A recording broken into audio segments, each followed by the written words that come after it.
দেখো প্রতিকূল, আমি ডায়মন্ড হারবার লোকসভা কেন্দ্রের প্রার্থী হিসেবে তোমার হলফনামাটা দেখছিলাম। তুমি বলেছিলে তোমার দুটো ব্যাংক অ্যাকাউন্ট আছে।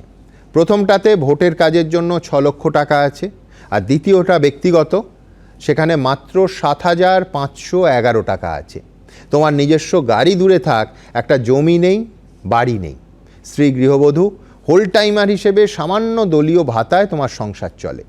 ইনফ্যাক্ট তোমার অতি বড় শত্রুরা, যারা এখন সকাল বিকেল সোশ্যাল মিডিয়ায় তোমায় গালাগালি করছেন, তারাও তুমি আর্থিকভাবে দুর্নীতিগ্রস্ত এই রকম কোনো অভিযোগ আনতে পারেননি। কিন্তু ধরো তুমি যে দলে যোগ দিলে, সেই দলের কোনো শীর্ষ নেতার বান্ধবীর বাড়ি থেকে 50 কোটি নগদ আর 11 কিলো সোনা উদ্ধার হলো। নিজের অ্যাকাউন্টে 7,000 টাকা থাকা প্রতিকুর রহমান তখন কি করবে? কি অবস্থান হবে তার? পশ্চিমবঙ্গে অনেক মানুষ দুর্নীতি করে, ধরে নিলাম। সেই দুর্নীতিগ্রস্ত মানুষদের দেখে কি আমি পশ্চিমবঙ্গে বাস করা ছেড়ে দেবো? আমি তো সৎ থাকার চেষ্টা করব, যে ভাই আমি আমার নিজের জায়গায় সৎ থাকবো। সেখানেও তো আন্তঃপার্টি লড়াই তোমায় করা উচিত এই রকম পরিস্থিতিতে। আর করতে গেলে আবার ক্লাসিফাইড এন্ড ক্রুসিফাইড হবে।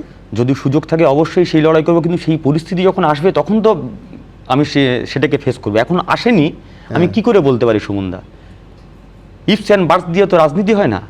সময়, সিচুয়েশান, তার উপরে অনেক কিছু বদলাবে। যদি সময় আছে, সিচুয়েশান আসে, অবশ্যই বলবো, এবং প্রয়োজনে আপনার স্টুডিওতে এসে বলে যাবো।